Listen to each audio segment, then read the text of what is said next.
Fala galera, tudo bem? Esse vídeo que eu estou gravando aqui, ele refere-se a nossas próximas duas atividades de AD, que são referentes à implementação de AVL. Mais especificamente, os objetivos desse vídeo é desenvolver habilidades para implementar programas com estruturas de dados, estruturas de dados avançadas, e mais especificamente, implementar uma AVL. Essa implementação ela deve ser em Python e vocês devem encaminhar para mim somente as implementações, as funções que vocês fizeram, as funções pedidas.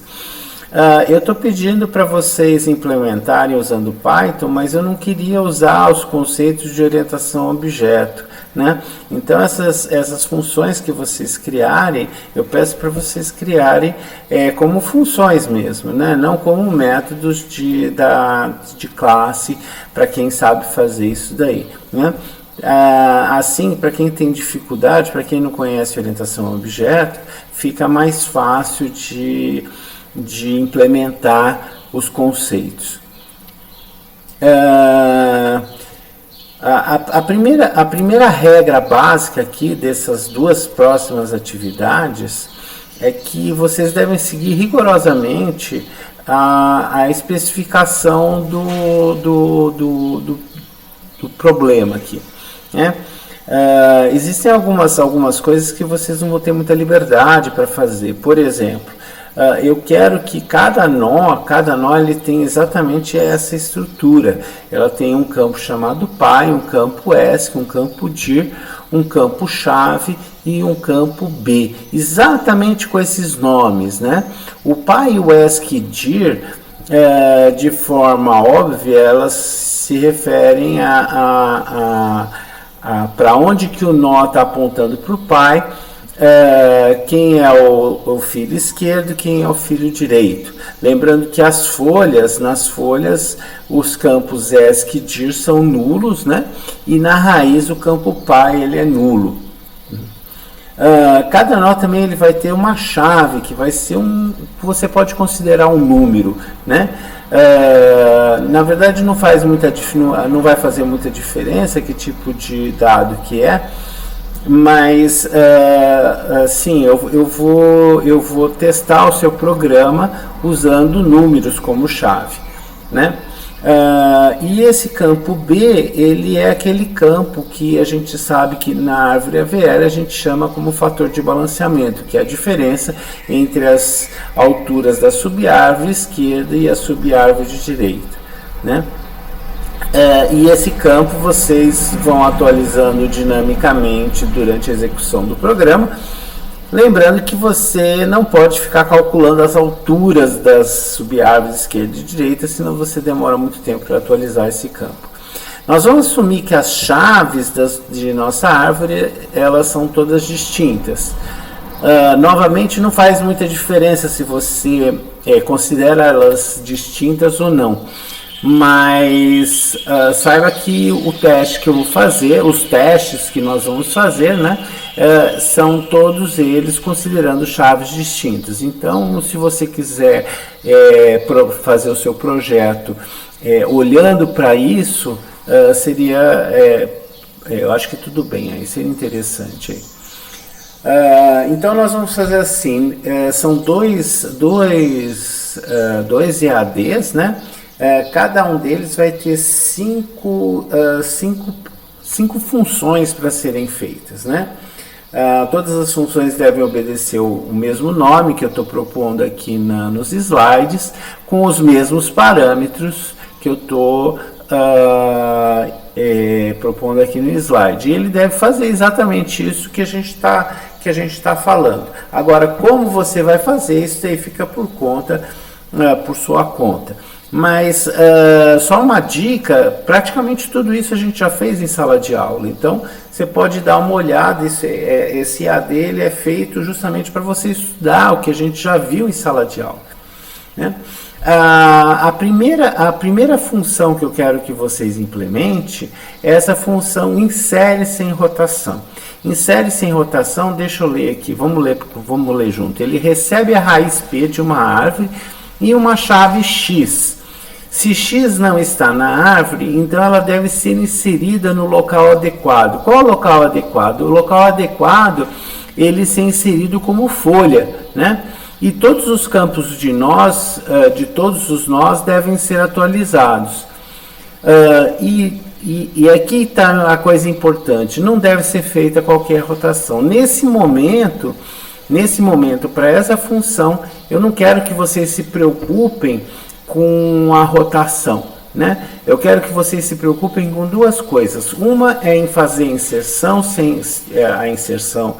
Essa mesma inserção que a gente já viu em uma aula nossa, que era antes de ver a VL, né? Como é que a gente fazia inserção em uma árvore binária, né? Numa árvore de busca binária. Só que a novidade, a diferença entre aquela implementação que a gente fez e a que eu estou pedindo para vocês é que essa aqui tem uma coisa adicional. Eu quero que vocês atualizem campos que não estavam presentes nos nós da árvore binária quando a gente fez a aula. Em particular, o campo B, né? O campo B, que é o fator de balanceamento. Não importa se a árvore está balanceada ou não, eu quero simplesmente que esse campo seja atualizado, né? Grande parte da sua avaliação ele vai levar em conta essa atualização, né? E o tempo gasto ele deve ser proporcional à altura da árvore. Quando eu falo que a altura da árvore, justamente eu volto naquele ponto, né? Eu não quero que para atualizar B você fique calculando alturas, mas sim o que está acontecendo para a gente poder alterar esse campo B, né? Vou tentar ser bem claro. Não faça a rotação. Se você fizer a rotação, vai estar errada a sua solução. Para esse caso, não deve ser feita a rotação. Aqui tem uma ideia, aqui, né? Olha para essa árvore aqui. Essa árvore, note que ela não está balanceada, mas eu não estou muito preocupado com o balanceamento das árvores, né? Eu estou só preocupado com essa informação do campo B de cada nó. Então aqui, olhando para essa árvore aqui, nós olhamos, isso aqui é uma árvore de busca, aqui eu coloquei o campo B de cada nó. Suponha que eu vou inserir agora o nó, digamos, o nó 2. Para inserir o nó 2, eu venho aqui, né? Venho aqui. Aqui ele vai inserir como filho esquerdo do 3, né?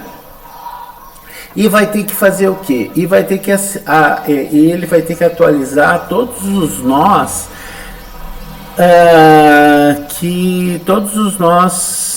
que sofreram alterações com esse campo B, né?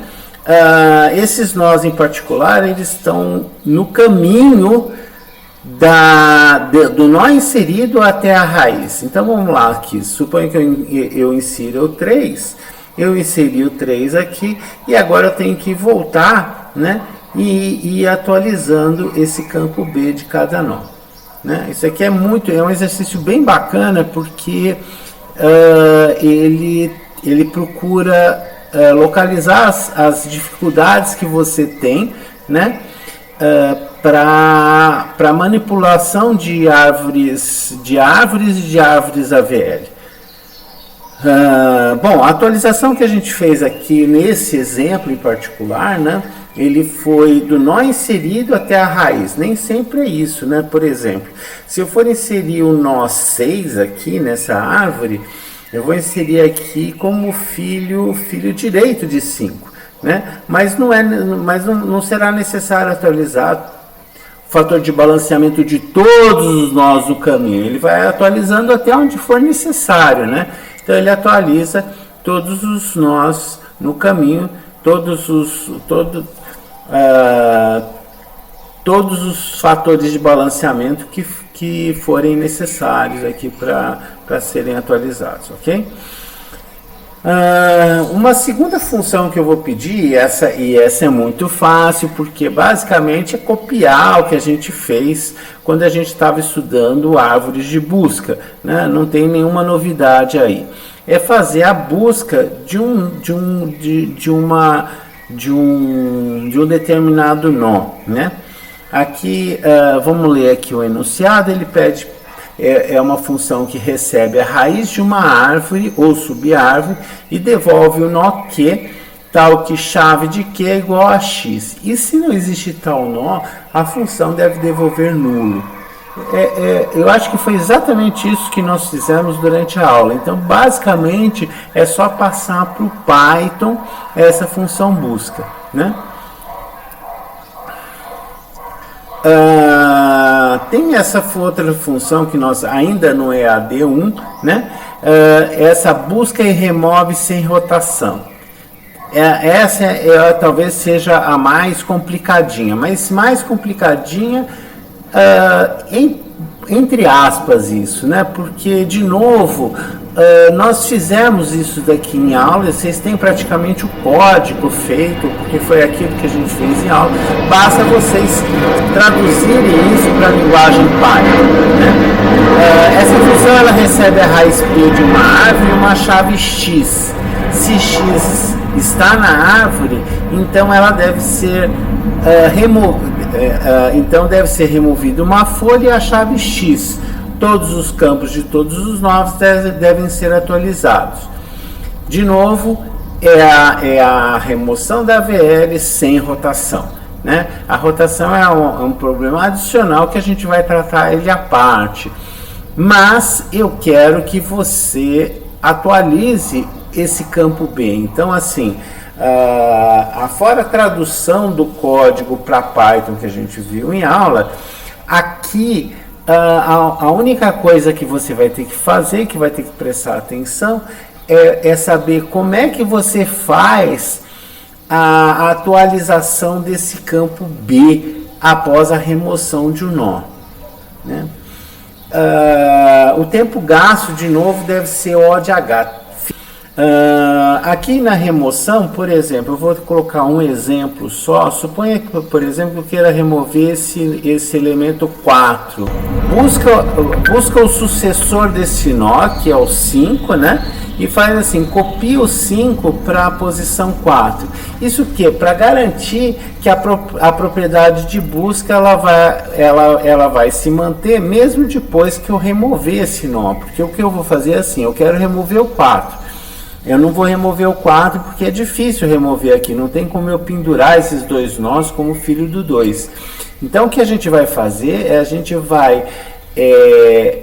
vai colocar o 5 aqui nessa posição e vai remover esse nó aqui.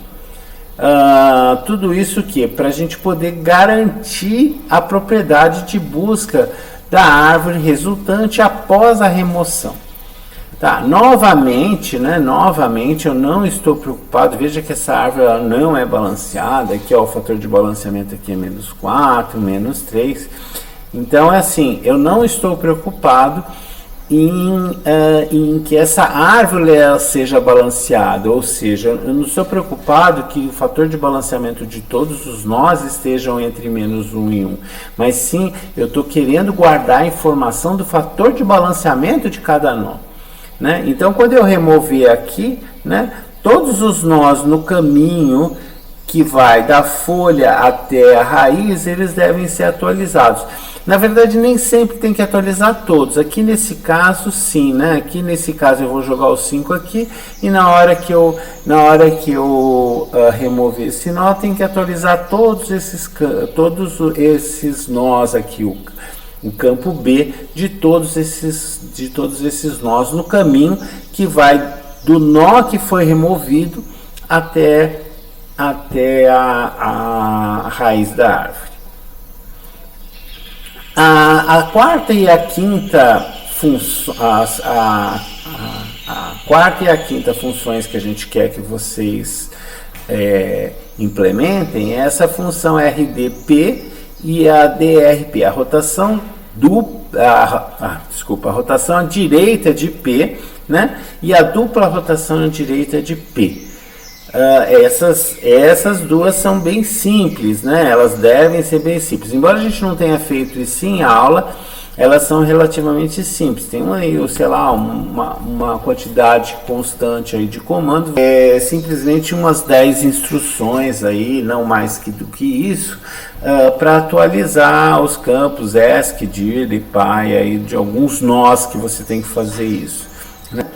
Então essa RDP ela faz uma rotação à direita na raiz P de uma arma. Então ela faz uma rotação simples à direita de P, atualizando os campos necessários. Quais são os campos necessários? É o ESC, o DIR, o PY e o B, né? Então você vai atualizar, mas vão ser poucos aqui, né? Na rotação à direita você vai fazer isso daí, digamos, com 3 nós no máximo, né? Quer dizer, você vai fazer com o que era o PY do P, o nó P e o nó Q.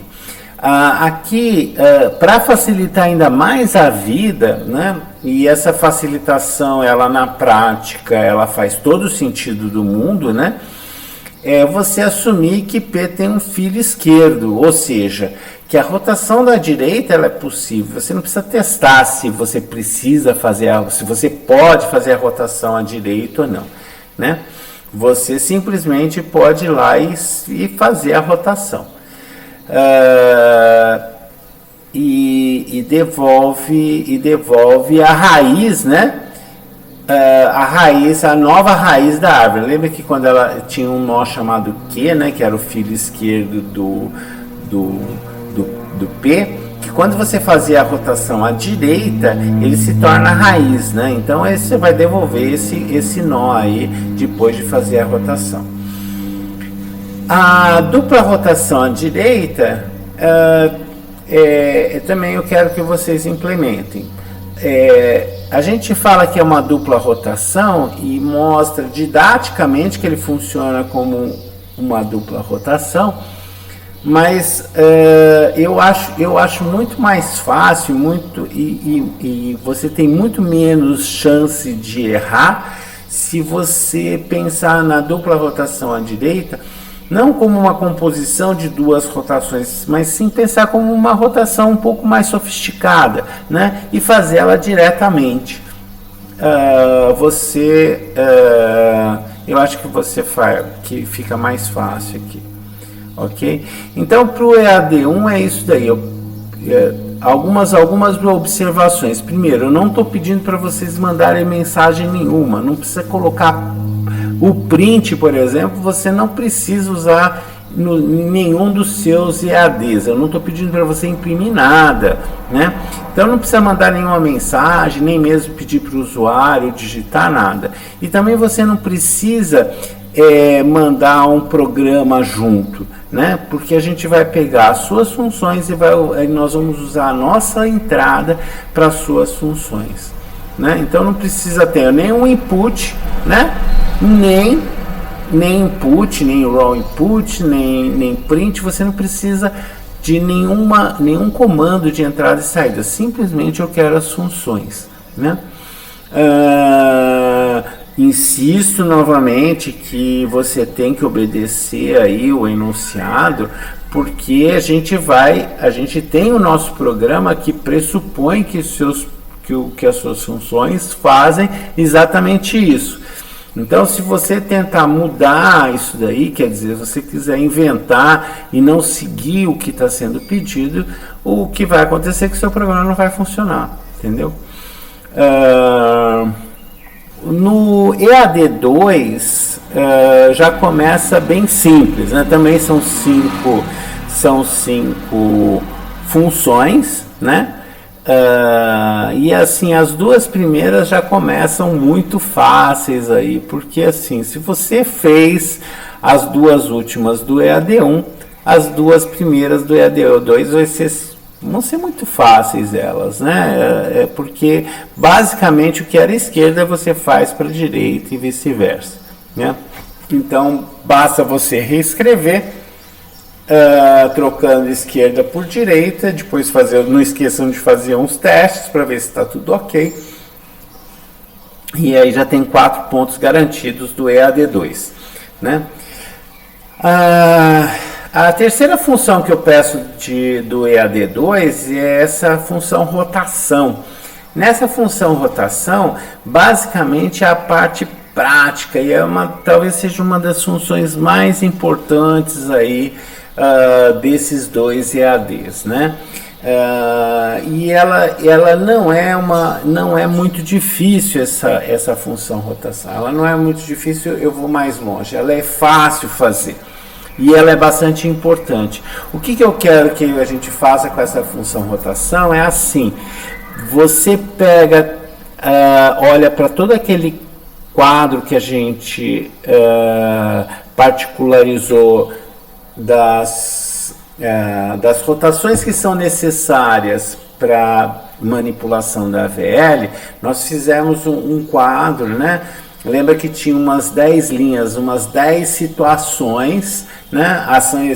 São as 10 situações que ocorrem quando você tem necessidade de fazer rotação manipulando árvores AVL. Eu quero que vocês coloquem tudo isso numa única função, na função rotação. A função rotação, ela recebe P e decide lá qual a rotação que ela tem que fazer, se é uma rotação à direita, se é uma rotação à esquerda, se é uma dupla rotação à direita, uma dupla rotação à esquerda, e mais do que isso, ele atualiza para a gente os fatores de balanceamento. Ele só não atualiza o fator de balanceamento, talvez que seja necessário, do pai da raiz da subárvore onde você está fazendo a rotação. Mas de resto ele faz tudo, ele já faz tudo nessa função de rotação, né? A função de rotação, ele já olha para o nó, já decide qual rotação que ele tem que fazer, já faz a rotação e já atualiza os fatores, já atualiza aquele campo B, né? O fator de balanceamento dos nós. Essa função rotação que você vai descrever, de novo, uma dica, ela não tem nenhuma estrutura de repetição, né? Então não tem um while, não tem um for, não tem, ele é só um bando de ifs lá, né? É um bando de ifs que você vai decidir qual situação que você está. Olhar para aquela tabela, né? E ver qual situação, o que você tem que fazer. Para cada situação você vai fazer uma rotação à direita, uma rotação à esquerda, e aproveita e já faz a atualização dos fatores de balanceamento dos nós que estão envolvidos.